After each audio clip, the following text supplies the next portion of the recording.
నగరీ ప్రజలకు ఇచ్చిన హామీలు నెరవేర్చమని మాజీ మంత్రి ఆర్కే రోజా అన్నారు. ఈ విషయంలో తనకు గర్వంగా ఉందని అన్నారు. కొన్ని చోట్ల 40-50 ఏళ్ల ఎమ్మెల్యేగా చేసిన వారే అన్ని హామీలు నెరవేర్చలేదు, కానీ నేను 5 ఏళ్లలో ప్రజలు కోరుకున్నవని పూర్తి చేశానని ఆమె వ్యాఖ్యానించారు. ఏ నియోజకవర్గాల్లో 40-45 ఏళ్ళు సీనియారిటీ ఉన్న ఎమ్మెల్యేలు చూశారు, మంత్రులుగా కూడా చేశారు. కానీ నాకు ఇచ్చిన 5 సంవత్సరాల కాలంలో 5 మండలాలు 2 మున్సిపాలిటీల్లో ప్రజలు ఏం కోరుకున్నారో మేజర్గా అన్నీ కూడా పూర్తి చేసి ఓపెన్ చేయడం అనేది చాలా హ్యాపీగా అనిపించింది. ఇది ఒకటే కొంచెం లేట్ అయింది, ఎలక్షన్ కౌంటింగ్ తర్వాత వచ్చింది. కానీ నేనేదో చూడాలి, కులాలని చూడలేదు. కులాలకి మతాలకి అతీతంగానే పనిచేశాను. వలసలో వచ్చినప్పుడు నన్ను అడిగినప్పుడు వలస భవనం, అలాగే స్టాచ్యూ, అలాగే ఒక కళ్యాణ మండపం అడగడం జరిగింది. సో దాంట్లో 2 దాదాపుగా చేసి ఇచ్చాము. ఒకటి ఖచ్చితంగా భగవంతుడు మళ్ళీ ఆశీర్వదిస్తాడు, అది కూడా చేస్తాడు.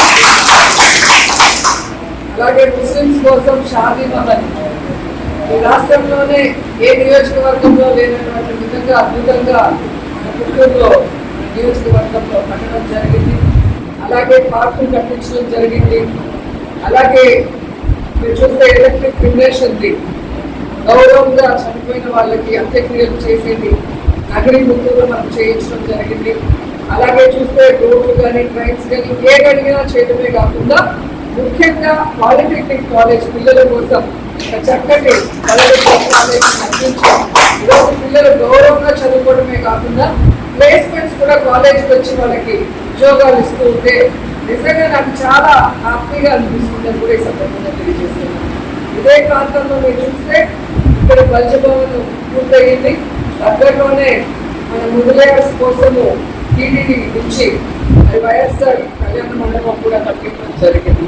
సో అలాగే అర్బన్ హెల్త్ సెంటర్ కట్టించడం జరిగింది. సో మున్సిపల్ ఆఫీస్ కట్టించాం. అట్లా ఒక ప్రాంతానికి అంటే ఒక మండలానికి లేదా ఒక మున్సిపాలిటీకి ప్రజలందరికీ ఏం అవసరం అది అన్ని కులాల వాళ్ళు వెళ్ళే కాబట్టి దాంట్లో మనం ఏం చేయగలం అనేది 5 సంవత్సరాల్లో 2 సంవత్సరాలు కోవిడ్లో పోయినా కూడా ఆ టైంలో కూడా సర్వీస్ చేశాము. మిగతా టైంలో డెవలప్మెంట్ కూడా చేసి ఇచ్చామని కూడా గర్వంగా చెప్పగలం. అలాగే డిగ్రీ కాలేజ్లో మీరు చూస్తే మనకి అసలు ఒక ఫిజికల్ రూమ్ లేదు మీటింగ్స్కి కానీ పిల్లలకి ఏదైనా జాబ్ మేళాన్ని నిర్వహించడానికి కానీ. సో టెక్నికల్గా మనకి ఒక పెద్ద రూమ్ ఆల్ ఫెసిలిటీస్తో కావాలి అంటే చారిటబుల్ ట్రస్ట్ ద్వారా ప్రాజెక్ట్ చారిటబుల్ ట్రస్ట్ ద్వారా అది కూడా ఎలక్షన్స్ ముందు పూర్తి చేసి ఉండడం జరిగింది. అలాగే పుత్తూరు కోర్టులో రోడ్డు లేక బతుకులుగా ఉంటే ప్రాజెక్ట్ చారిటబుల్ ట్రస్ట్ ద్వారా కార్ రోడ్డు కూడా వేయించడం. ఇలా ప్రజలు ఏదొచ్చి నన్ను కోరినా చేసుకోవాల్సిన బాధ్యత అంటే కుటుంబ పెద్దగా నన్ను ఎమ్మెల్యే అంటే నేను కుటుంబ పెద్ద. సో ఇక్కడ పార్టీలు కులాలు మతాలు ఎలక్షన్ తర్వాత ఏమీ ఉండవు, అందరూ మన వాళ్ళే అనుకున్నాను కాబట్టి ఇవన్నీ చేయగలిగాను. సో మన ఎలక్షన్ అనేది ఒక సునామీ లాగా జరిగిపోయింది. సో ఇది ప్రజలు ఓడించిన ఓటమి కాదు, ఎందుకంటే మనం ఏ తప్పు చేయలేదు. ఇంత ఘోరంగా ఓడిపోవాల్సిన తప్పులైతే వైఎస్ఆర్సీపీ నాయకత్వమో పార్టీయో ఎమ్మెల్యేలో చేయలేదు అనేది నేను గంటపడంగా చెప్పగలను.